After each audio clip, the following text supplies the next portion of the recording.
The ship safely anchored, settling into a quarter mile of ice from the shore, and the crew started converting it into winter quarters. After that, the crew began the scientific work involving meteorological readings, trawling for marine samples, botanical excursions, and collecting of biological and geological specimens. The major task completed during this time was the construction of a stone building called Ormond House, after Richard Ormond, director of the Edinburgh Observatory, who was a supporter of the expedition. As winter turned to spring, the level of activity increased, and there were numerous sled journeys, including some to neighboring islands. Near Ormond House, a wood hut was constructed for magnetic observations, and a cairn was built. Scotia was made seaworthy again, but remained icebound through September and October, and it was not until November 23rd that strong winds broke up the bay ice, allowing them to float free. They left a crew of 6 to man the Ormond House. On December 2nd, 1903, they reached Port Stanley, where they received the first news from the outside since leaving Cape Verde Islands.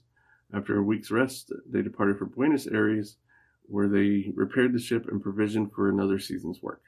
They left for Laurie Island on January 21st and arrived there on February 14th. A week later, they left for the second voyage to the Weddell Sea. They headed southeast towards the eastern waters of the Weddell Sea in calm weather. No pack ice was encountered before they were south of the Antarctic Circle, and they were able to proceed smoothly until March 3rd, where heavy pack ice stopped them at 72 degrees. A sounding was taken, revealing a sea depth of 1,131 fathoms, or 6,781 feet. This was less than the normal, meaning they were approaching land. A few hours later, they reached an ice barrier, which blocked further progress south. Over the following days, they tracked the edge of this barrier southward for some 150 miles, and another sounding was taken and was 159 fathoms, or 954 feet.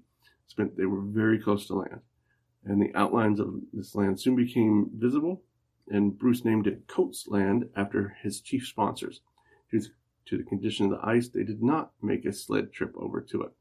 On March 9th, 1904, they reached the most southerly latitude of the expedition, 74 degrees 1 hour south. At this point, the ship was held fast in pack ice, and the prospect loomed of becoming trapped for another winter. It was during this period of inactivity that bagpiper Gilbert Kerr was photographed serenading a penguin. On March 13th, the ship broke free and began moving slowly northeastward. Throughout this part of the voyage, they took regular depth sounding trawls and sea bottom samples, providing a record of oceanography and marine life of the Weddell Sea. The expedition was warmly received on its return on July 21st, 1904. Following the expedition, more than 1,100 species of animal life, 212 of them previously unknown, were cataloged. However, there was no official acknowledgement from London.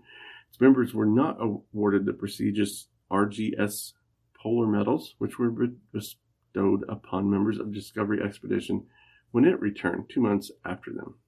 And that is the Scottish Expedition of 1902 to 1904.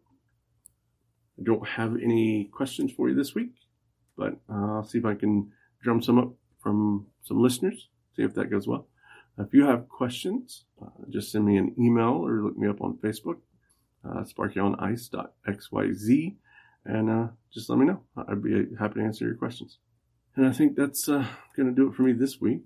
Hopefully some planes fly in this week, and I can get you some news of how it goes out there, because I have to go out to the planes this week. It should be fun and interesting. They're doing NVG flights, which is night vision goggles. So it means I have to turn out all the lights.